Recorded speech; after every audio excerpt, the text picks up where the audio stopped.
तो फाइनली दोस्तों यहाँ पे जो नीट कंडक्टिंग बॉडी एनटीए है उसके डायरेक्टर ने यहाँ पे एक प्रेस कॉन्फ्रेंस में सारी चीज़ें क्लियर की है और यहाँ पे बताया है कि कैसे क्या क्या चीज़ें हुई हैं और जो सवाल रिपोर्टर्स ने पूछे हैं उसका जवाब भी दिया है। तो क्या क्या सवाल पूछे गए हैं और इसका क्या क्या जवाब दिया है सारी वीडियो में कवर करेंगे, तो वीडियो को पूरा एंड तक देखिएगा। सबसे पहला सवाल तो यहाँ पे पूछा गया कि पेपर लीक के बारे में, कि पेपर लीक का एनटीए की कंडक्टिंग बॉडी यानी कि जो नीट की कंडक्टिंग बॉडी है एनटीए, उसको क्या कहना है कि पेपर लीक हुआ था या फिर नहीं हुआ था। तो यहाँ पे डायरेक्टर का जो रिप्लाई था वो ये था कि जो पेपर है वो काफ़ी ट्रांसपेरेंसी से किया गया है, कहीं भी कोई पेपर लीक का मामला सामने नहीं आया है और जहाँ पे भी ऐसा कुछ हुआ भी है वहाँ पे अभी चेकिंग चल रही है, उसके लिए अभी कमेटी बैठाई जाएगी।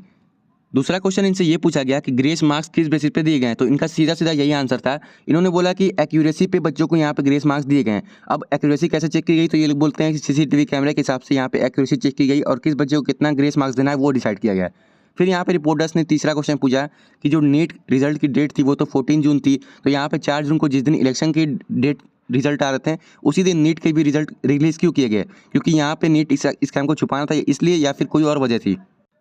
तो इसका रिप्लाई देते हुए एनटीए डायरेक्टर ये बोलते हैं कि जो रिजल्ट है वो पहले से ही यहाँ पे प्रिपेयर कर लिया गया था ताकि बच्चों को काउंसलिंग में लेट ना की जाए, और जब रिजल्ट पहले से ही प्रिपेयर था तो सोचा गया कि यहाँ पे पहले से ही रिलीज़ कर दिया जाए, तो इसलिए 4 जून को ही रिजल्ट को रिलीज़ कर दिया गया। लेकिन अब यहाँ पे अगर आपके पास रिजल्ट पहले से ही प्रिपेयर था तो आप एक नोटिस भी रिलीज़ कर सकते थे जब आपके पास रिजल्ट प्रिपेयर था कि बच्चों 4 जून को यहाँ पर रिजल्ट रिलीज़ किया जा रहा है,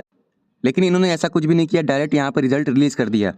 अब लास्ट में ये एक चीज़ बोलते हैं कि जो ये मैटर है वो 24 लाख बच्चों का नहीं है, 25 लाख बच्चों का नहीं है, ये जो मैटर है वो सिर्फ 6 सेंटर्स का है और 1600 बच्चों का है। तो यहाँ पे इन्हें भी कहीं ना कहीं कुछ मालूम है कि ये 1500-1600 बच्चों में से कुछ ना कुछ घपला हुआ है और ये 6 सेंटर जो है यहाँ पे कुछ ना कुछ यहाँ पे घोटाला किया गया है, जिसकी वजह से ये सारी प्रॉब्लम्स देखने को मिल रही है। तो अब यहाँ पे ये डेटा शेयर नहीं कर सकते उन 1500 या 1600 बच्चों का। इन्होंने खुद बोला है कि 1600 बच्चे और जो 6 सेंटर्स हैं ये मैटर सिर्फ उन्हीं लोग का है। तो अगर उन्हीं लोग का ये मैटर है तो यहाँ पर डाटा शेयर क्यों नहीं किया जा रहा है? अगर ये डाटा शेयर करते हैं उन बच्चों का तो सारी चीज़ें क्लियर हो जाएगी। यही चीज़ें यहाँ पे बड़े बड़े इन्फ्लुएंसर्स भी बोल रहे हैं कि जो डाटा है वो शेयर नहीं किया जा रहा है, अगर डाटा शेयर करते हैं तो ज़्यादा क्लैरिटी होगी। अब दोस्तों जो मेन यहाँ पे बात है वो ये है कि अगर चीटिंग नहीं हुई या फिर पेपर लीक का मामला सामने नहीं आया तो एक ही सेंटर से इतने ज़्यादा टॉपर्स, यानी कि आप लोग अपनी स्क्रीन पर भी देख सकते हो कि एक ही सेंटर से 6 टॉपर्स देखने को मिले। दूसरी बात, यहाँ पे कई बच्चों की मार्कशीट डाउनलोड नहीं करते, उसके बाद भी जब बच्चों ने